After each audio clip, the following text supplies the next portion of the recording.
This is a powerful question that has puzzled many believers and scholars over the years. When Jesus said he would rise after 3 days and 3 nights, what did he actually mean? Was he in the grave for a full 72 hours? To understand this clearly, we must look at what Jesus said, the timeline of his death and resurrection, and how time was counted in Jewish tradition. In Matthew 12 verse 40, Jesus makes a direct comparison between his upcoming death and the story of Jonah. He says, "For as Jonah was 3 days and 3 nights in the belly of the great fish, so the Son of Man will be 3 days and 3 nights in the heart of the earth." Matthew 12 verse 40, NIV. Here, Jesus uses the phrase, 3 days and 3 nights, to describe how long he would be in the grave.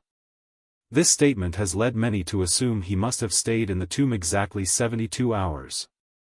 But is that how the Jews understood time? Jesus was crucified on what we now call Good Friday.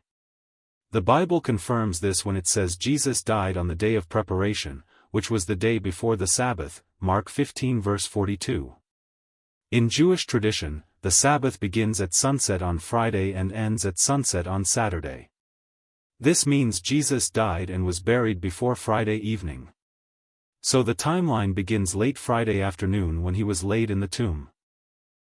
According to the Gospels, Jesus rose from the dead early Sunday morning. In Mark 16 verses 2-6, it says, "Very early on the first day of the week, just after sunrise, they were on their way to the tomb. But when they looked up, they saw that the stone had been rolled away. He has risen." This means Jesus rose sometime before or at dawn on Sunday.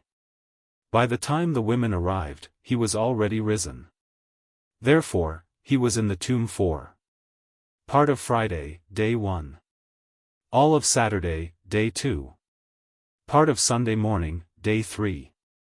That adds up to 3 days by Jewish counting. Now this is where it gets interesting.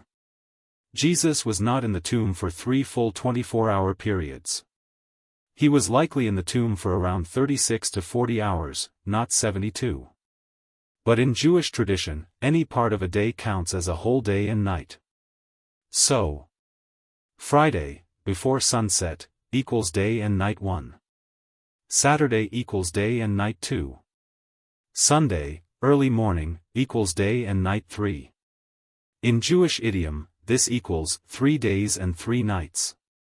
The Jews often used expressions like this to describe partial days as whole units of time. This is not a contradiction, it's just a different cultural way of reckoning time. It's also important to note that throughout the New Testament, Jesus often said he would rise on the 3rd day, not after 3 full days. For example, "And they will kill him, and on the 3rd day he will be raised up." Matthew 17 verse 23. That he was buried, and that he was raised on the 3rd day according to the Scriptures. 1 Corinthians 15 verse 4.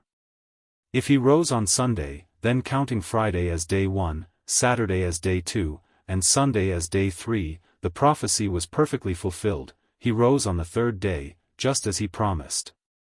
In conclusion, so, did Jesus stay in the grave for exactly 72 hours, 3 full days and nights? No, not by modern, Western standards. But by Jewish understanding, which counts any part of a day as a whole, Jesus was indeed in the grave for 3 days and 3 nights. He died on Friday afternoon, was in the tomb during the entire Sabbath, Saturday, and rose early Sunday morning, just as he said he would. The statement in Matthew 12:40 was a Jewish figure of speech, and it was completely fulfilled according to the culture and calendar of that time.